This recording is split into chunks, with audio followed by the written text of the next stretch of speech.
Hello guys, good morning. कैसे आप सब? आशा करते हैं आप सब बढ़िया होंगे, मस्त होंगे, स्वस्थ होंगे। Sonu all in one shop में आपका स्वागत है दोस्तों। आप सभी को पता होगा कि मैंने शॉप साल भर पहले ये ओपन किया था और आज साल भर कंप्लीट हो चुका है। तो मैं साल भर का जो एक्सपीरियंस रहता है इस टाइम एक हफ्ते से मैं यही शेयर कर रहा हूँ कि आपको शॉप खोलने में क्या क्या फ़ायदे होते हैं, क्या क्या नुकसान होते हैं और कितने प्राइस का आप क्या क्या चीज़ें लाते हो, कितना सेल करते हो, वो सारी चीज़ें मैं ओवरऑल बताता हूँ। मैं इसलिए कि ताकि कोई बच्चा जो सामान खरीदता है उसको पता होना चाहिए क्या चीज़ मैंने लेता हूँ। ट्रांसपेरेंसी हमारे इंडिया में नहीं रहता है कि जो प्रोडक्ट हम लाते हैं वो कितना है। जैसे मैं हमेशा बताता हूँ, ये जो कुरकुरे होता है ये 5 रुपये का हम लोग को मिलता है खाते वक्त, लेकिन ये कितना रुपए का कस्टमर जब लेता है तो हमें फ़ायदा होता है। तो ये जो पैकेट होता है ये 50 का 60 होता है, मतलब इसमें 50 रुपये का प्रोडक्ट होता है तो 60 मतलब 10 रुपये इसमें हम लोग को मिलता है 50 रुपये में, मतलब 20% मार्जिन कर सकते हो। और परचून के ऐसे खुदरे सामान जो होते हैं उसमें 20%, किसी में 15%, कुछ ऐसे प्रोडक्ट होते हैं जिसमें 5%, 10% होते हैं। सबका अलग अलग, मतलब 5 से 20% होता है, मैक्सिमम 20% होता है और बहुत कम चीज़ों में 20% होता है। और नॉर्मल एवरेज बात करें तो हर चीज़ में 10% होता है। एवरेज निकालेंगे तो 10% होता है, ठीक है। इलेक्ट्रॉनिक का सामान जो होता है वो मैक्सिमम से 50% 60% बचत होता है, लेकिन ये सारी चीज़ें बहुत महंगी चीज़ों में होता है या तो बहुत जो लोकल ब्रांड होता है उसमें होता है। बाकी नॉर्मल एवरेज करें तो इसमें 30% का मार्जिन होता है जो इस सब चीज़ों में सामान में होता है। डिपेंड करता है वो कि और भी बढ़ा के अगर वो मार्जिन ले रहा है या वो घटा के ले रहा है तो अलग चीज़ होता है। कापी किताब में दोस्तों 10 रुपये का अगर कापी कोई है तो उसमें आपको 9 रुपये को बेचते हो, मतलब 1 रुपये पर एक कॉपी मिलता है। अगर आप 20 रुपये का तो उसमें 2 रुपये मिलता है, 30 रुपये का तो 3 रुपये। इस तरह से पर कॉपी बेची जाती है। पेन जो होता है एक पैकेट में जैसे अगर 5 पीस है, ठीक है, तो 12 रुपये का मिलता है तो हम उसको 15 का बेचते हैं, तो एक पैकेट बेचने पर हमें 3 रुपये मिलता है। मैं ये सारी चीज़ें क्यों बताता हूँ, मेरे को शुरू से इच्छा रहता था कि कौन प्रोडक्ट कितने का जो दुकानदार होता है उसको मिलता है। ट्रांसपेरेंसी बताने में क्या ही रह जाए, अगर आप उस चीज़ पे कमा रहे हो। कहीं देखो भाई, इसमें हम 6 से 7 हज़ार रुपये रूम रेंट देते हैं, ठीक है, हम बिजली बिल देते हैं। मैं तो दिखाता भी हूँ सारी चीज़ें ना कि देखो बिजली का बिल वहाँ पे मैं 8 रुपये यूनिट यहाँ पे देता हूँ, बस 6,000 रूम रेंट देता हूँ। प्लस मैं बाइक से आता हूँ अपने घर से 10 किलोमीटर दूर से, तो मेरा तेल लगता है। और उसके बाद दोस्तों मेरा खुद का यहाँ पे मैं अगर कहीं पे भी काम करता हूँ तो 300 इस समय मजदूरी होती है, तो उस हिसाब से देखा जाए तो मेरे 500-600 रुपये पर डे का यहाँ पे रूम रेंट का खर्चा होता है। तो 6 3 18 मतलब 20,000 रुपये तो मेरा ऐसे कर सकते हो आप महीने का यहाँ पे खर्चा हो जाता है। तो अगर हम 20,000 रुपये तक इसमें अगर नहीं करेंगे तो ये सर्वाइव ही नहीं कर पाएंगे। और दूसरी चीज़ उसके बाद भी हमारी फैमिली बच्चे होते हैं और हम जिस पर्पज़ से इसको खोले होते हैं, दो पर्पज़। एक तो अपनी फैमिली को मतलब मजबूत करना है भाई, बरियार करना है, बिल्कुल अच्छे से जी सके, खा पी सके, जो भी चाहिए। और दूसरी चीज़ होता है दुकान भी अगर हम खोल रहे हैं, साल भर हो गया मुझे, यही चीज़ अभी 20 साल तक मुझे चलाना है, तो इस दुकान को भी सर्वाइव करने के लिए सामान खरीदना प्लस उसको मेंटेन करने के लिए हमें पैसा चाहिए होता है। तो वो जो कॉस्ट आती है वही हम लोग 10 से 15% लेते हैं। वरना अगर ये सारी चीज़ें ना करनी हो तो आदमी को बचता है, जैसे 6,000 रूम रेंट मेरा बचता है, 2,000 अब मेरे बाइक का 8,000 और 2,000 इधर उधर जो खर्चा होता है 10,000। ये जो 10,000 रुपये मेरा महीने अगर मेरा रूम रेंट खुद का घर का होता तो बचता। बिजली का बिल मुझे 8 रुपये देना पड़ता है, बट आंटी 5 रुपये देती है, क्योंकि वो जो आता है बिजली बिल वाला उसको भी पैसा मेरे से ही दिलवाती है, क्योंकि रूम उनका मैंने लिया, तो मुझे पता है कितना का आता है। तो आप समझ सकते हो ये सारी प्रॉब्लम्स होता है। मैंने सोचा क्यों ना वीडियोज़ में बिल्कुल ओरिजिनल, बचपन से मुझे ओरिजिनलिटी चीज़ें ज़्यादा अच्छा लगता था, कोई फ़िल्टर वाला चीज़ अच्छा नहीं लगता था।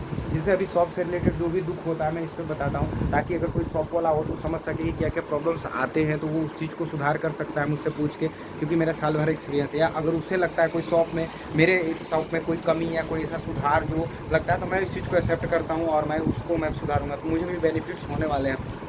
साथ में वो लोग जो कस्टमर है, क्योंकि ज़्यादातर फॉलोअर्स जो होते हैं वो कहीं ना कहीं सामान लेते हैं, जैसे मैं भी हूँ, तो मुझे आइडिया लग जाएगा कौन सामान कितने का मिलता है, कितने की बेची जाती है। तो जब आप किसी और दुकान पे जाओ तो बोलो भैया थोड़ा सा कंसेशन कर दो, मुझे इस चीज़ का रेट पता है। मैं क्योंकि उनका वीडियो देखता हूँ, वो हमेशा ओरिजिनल चीज़ बताते कि ये चीज़ें 5 रुपये का जो है ये आपको इसमें 30 से 40 पैसे बचते हैं, तो आप मेरे को 20 पैसे कम लगा के अगर 5 पैकेट ले रहे हैं तो दे दो। तो उस हिसाब से आप 1-2 रुपये भी कम करा के ले सकते हो, क्योंकि इसमें भी ऐसे 6 रुपये हुआ तो 5 रुपये आप उसको दे सकते हो। बोलो भैया 1 रुपये आपको बचता तो है, तो चलो हो जाएगा उतना में आपको।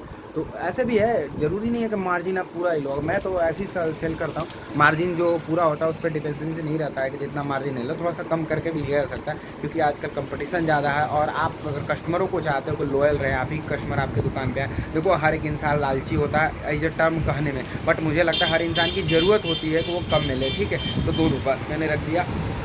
और वीडियो अच्छा लगे तो प्लीज़ लाइक करिएगा दोस्तों। सुबह सुबह मॉर्निंग का व्यू है, तो अभी कोई कस्टमर नहीं आया, देख सकते इधर साइड में, तो बारिश हल्का सा हो रहा है और मेरा टाइम हो गया एग्जाम के टाइम, तो मैं जा रहा हूँ एग्जाम देने। एलएलबी फाइनल ईयर का स्टूडेंट हूँ दोस्तों, तो मैं जा रहा हूँ एग्जाम देने। और ये जो शॉप दिख रहा है यहाँ पे मैं एक बच्चे को किसी को बैठा दूंगा और दिन भर वो काम करेगा और मैं कचहरी में जाकर अपना काम करूँगा, क्योंकि यहाँ से पैसे इनकम आता रहेगा। और मेरे कचहरी में 5 साल लगेंगे, क्योंकि मुझे कुछ आता नहीं है अभी कचहरी में, तो वो चीज़ें मुझे 5 साल किसी सीनियर के अंडर में मैं चाहता हूँ कि 5 साल प्रॉपर बिल्कुल काम करूँ और एक सीनियर मेरा हो बिल्कुल, जहाँ सब कुछ सीखूँ। और कुछ उन सीनियरों के साथ और भी सारे सीनियर्स होते हैं जिनसे भी मैं गाइडेंस लूँ। और 5 साल मैं सोचा कचहरी में प्रैक्टिस करने, क्योंकि मैंने जो 3 साल यहाँ शॉप पे इधर उधर बिताया है काम करके, और वो चीज़ें मैंने अगर कचहरी में बिताया होता तो तुरंत होता। लेकिन कोई नहीं, मैंने यहाँ से अपना फाइनेंशियल स्थिति सही रखा और अभी भी मेरा सही है। तो मुझे कचहरी में 5 साल किसी के अंडर में जब सीखने जाऊँगा तो मैं 1 रुपये भी नहीं लूँगा उनसे। मैं मतलब प्रॉमिस किया हूँ कि मुझे 1 रुपये भी 5 साल में नहीं मत दीजिएगा। बदले में आपको 2-4-5 हज़ार आप चाहिए तो मैं दे सकता हूँ, क्योंकि मेरी अर्निंग होती है। बट मेरे को वो चीज़ सीखना है कि कैसे कोई भी वकील जो होता है वो अपने लाइफ में जो भी कुछ काम करता है तो कैसे काम करता है, तो सीखने के पर्पज़ से। तो उन्होंने बोला ठीक है, तो मैं अभी टाइम तो नहीं मिल रहा, तो अभी जाऊँगा उनके पास सीखने के लिए।